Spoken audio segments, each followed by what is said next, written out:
again, Toma! So guys, yun na nga. Ang pag-uusapan natin ngayon ay tungkol sa ating mga kilay. Ayan. So nakikita nyo guys, kalat-kalat na ang aking kilay dyan. Ayan po. So paano ko ba ginugroom ang aking kilay? Ano ba yung mga kailangan natin? So ako kasi, nagpa-plot ko.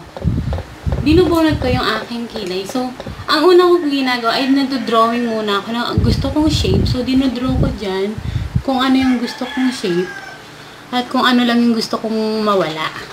Yun. So, yun guys.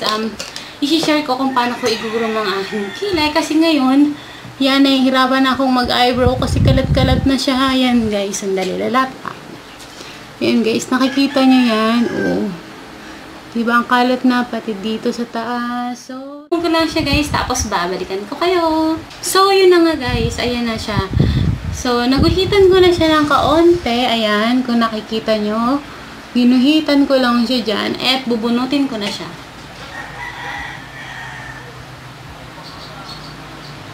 So guys, gusto ko kasi medyo binabanat para hindi masyadong mga ragang aking skin dyan. So, babalikan ko kayo pagkatapos ko na siyang magbunot.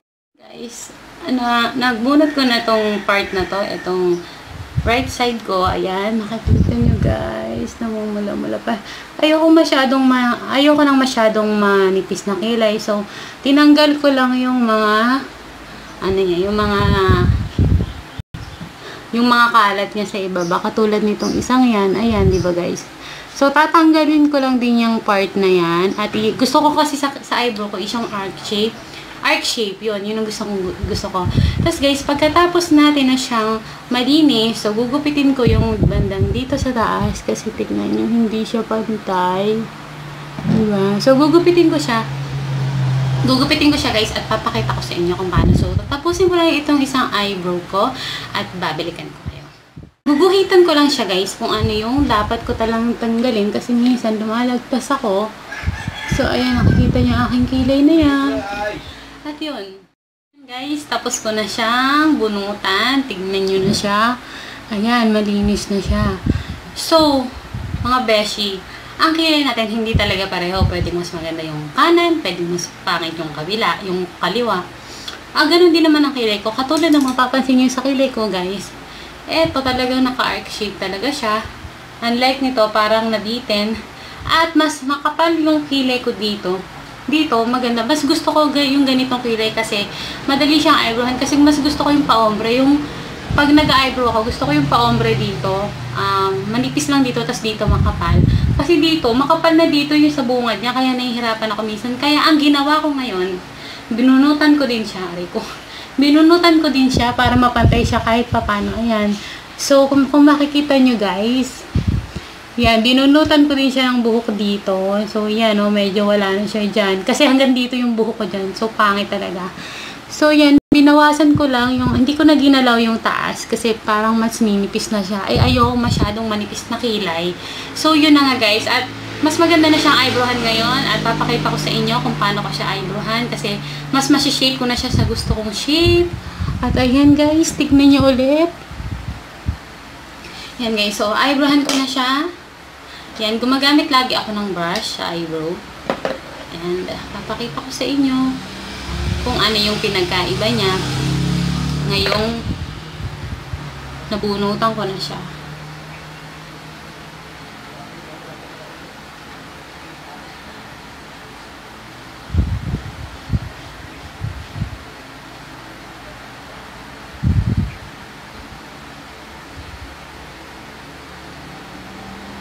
Pag mag-eyebrow kayo guys, huwag lahat muna yung strands niya. Una muna kayo sa baba. Drawingan nyo muna sa baba, tapos sa taas. Tapos ikalat nyo siya.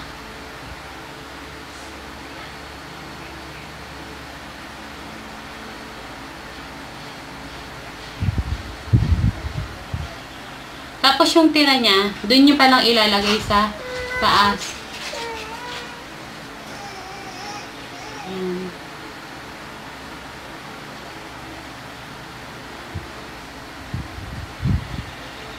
Tsaka nyo lang siya i-brush. Look. Kasi medyo putol talaga yung eyebrow ko dito. So, minsan, nilalagpas ko siya.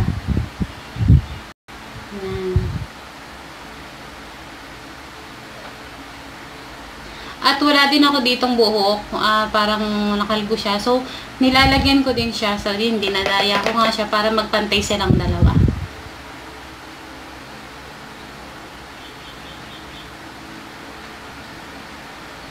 Ayan guys. Lagyan na natin doon yung isa. Mas gusto kong dark yung eyebrow ko kasi yung buhok ko nga wala pang kulay. So, prepared ko muna ang dark color. Hindi naman black na black to. Brunette yung kulay niya.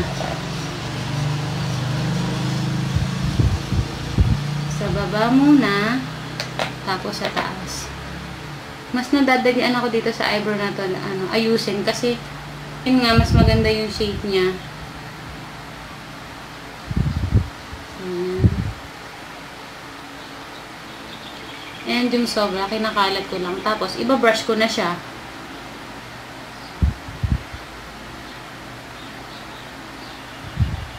Diba? Mas maganda talaga tong eyebrow ko na to. Tignan nyo.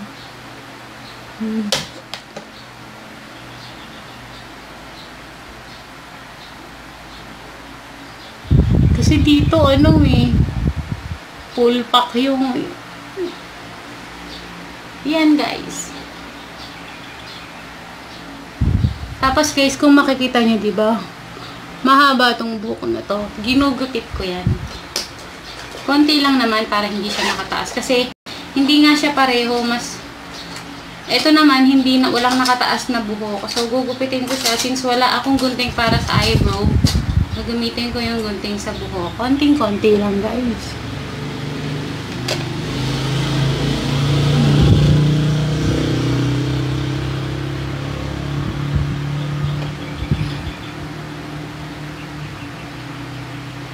Konti lang. Yan. Tapos na, di ba? Nagpantay na siya. Yun. Then, i-brush nyo lang yung eyebrow nyo. Talagang hindi ko siya mapantay. Siguro kailangan ko po siyang kalbuhin ng konti dito para magkaganito. So, yun guys. So, kung mag-eyebrow kayo, yung yung pattern nyo, yung ilong nyo. So, itong pinakahati ng ilong nyo dyan, dapat doon mag-uumpisa yung kilay nyo. Diba? Yung iba kasi meron lumalayo. Yung iba naman, sobrang magkalapit na yung kilay nila.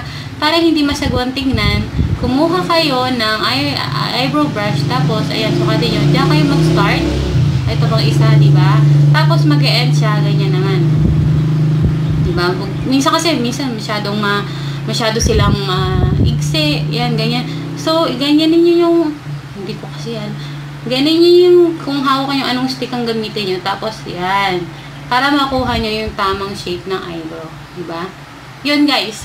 And after nyan, kung gusto nyo talagang plakadong-plakado, lagay nyo siya ng foundation. Tapos, para makita nyo para makita nyo o kung may mali, makorek nyo kasi parang pwede nyo i-correct yun. So, yun guys, sinare ko kung paano ako mag-groom ng eyebrow ko and I hope nabigyan ko kayo ng idea. Yun naman ang palagi kong gusto. At kung may katanungan kayo, just comment down below. At kung may gusto kayong ipatry na product sa akin, guys, comment down below at susubukan ko talagang mapagbigyan kung ano yung gusto nyo i-review ko. And again guys, isang mapagpalang araw po sa ating lahat at have a wonderful day and see you on my next video. Don't forget to subscribe. Bye!